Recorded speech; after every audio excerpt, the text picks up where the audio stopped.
ইরানে চলমান বিক্ষোভ ও তা ঘিরে তেহরান ওয়াশিংটন উত্তেজনাই এখন বিশ্বব্যাপী আলোচনার কেন্দ্রবিন্দু।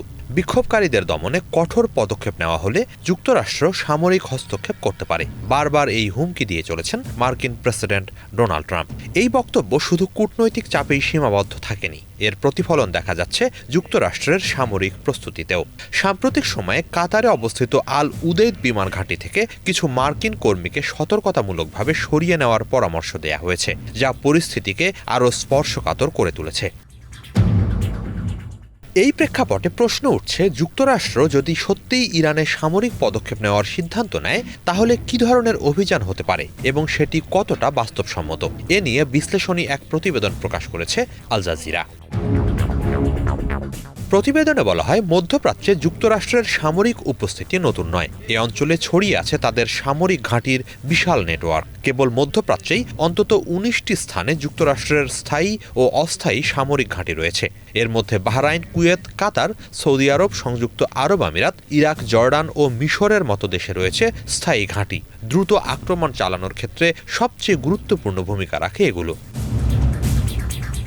কাতারের আল উদেইদ বিমান ঘাঁটি এই নেটওয়ার্কের কেন্দ্রবিন্দু। এটি মধ্যপ্রাচ্যে যুক্তরাষ্ট্রের সবচেয়ে বড় সামরিক ঘাঁটি, যেখানে প্রায় ১০,০০০ মার্কিন সেনা মোতায়েন থাকে।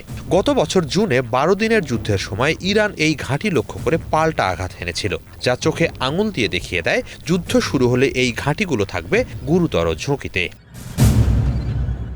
সার্বিক বাস্তবতায় ইরান যুক্তরাষ্ট্র সরাসরি পূর্ণমাত্রার যুদ্ধ বা ইরানে মার্কিন স্থল অভিযানের সম্ভাবনাকে অনেকটাই নাকচ করে দিচ্ছেন বিশ্লেষকরা। তারা বলছেন, ট্রাম্পের সামরিক হস্তক্ষেপের দর্শন ভিন্ন ধাঁচের। পর্যবেক্ষণ বলে, তিনি দীর্ঘমেয়াদী যুদ্ধ বা দেশ দখলের রাজনীতিতে বিশ্বাসী নন, বরং তার পছন্দ দ্রুত, নির্দিষ্ট ও প্রযুক্তি নির্ভর অভিযান, যেখানে মার্কিন সেনাদের প্রাণহানি কম থাকে।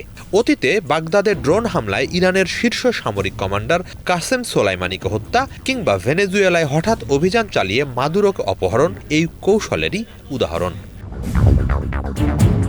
এ ধরনের বাস্তবতায় আলোচনায় আসছে ইরানের শীর্ষ নেতৃত্বকে লক্ষ্য করে দ্রুত হামলার সম্ভাবনা। গত বছর যুদ্ধের সময়ও এমন ইঙ্গিত দিয়েছিলেন ট্রাম্প। সে সময় তিনি বলেন, ইরানের সর্বোচ্চ নেতা আয়াতুল্লাহ আলী খামেনি কোথায় আছেন তা যুক্তরাষ্ট্র জানে, চাইলেই তাকে সরিয়ে দিতে পারে।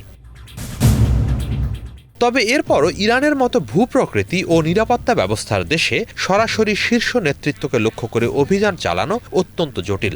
দূরত্বজনিত ব্যবধান, শক্তিশালী প্রতিরক্ষা ব্যবস্থা এবং আঞ্চলিক প্রতিক্রিয়ার ঝুঁকি সব মিলিয়ে এমন হামলা চালানো হবে একটি বড় জুয়া খেলা।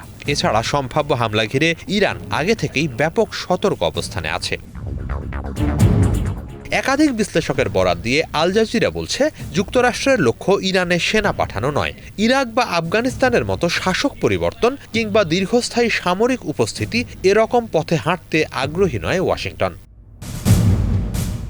সব মিলিয়ে যুদ্ধের দামামা বাজলেও যুক্তরাষ্ট্রের সম্ভাব্য পদক্ষেপ সীমিত, হিসাবী এবং উচ্চ ঝুঁকিহীন রাখার চেষ্টা থাকবে বলেই প্রাথমিক অভিমত বিশ্লেষকদের। স্থল অভিযানে সেনা নামানোর বদলে প্রযুক্তি নির্ভর আঘাত বা প্রতীকী শক্তি প্রদর্শনী হতে পারে মূল কৌশল। হিজল জোবায়ের, বাংলাভিশন।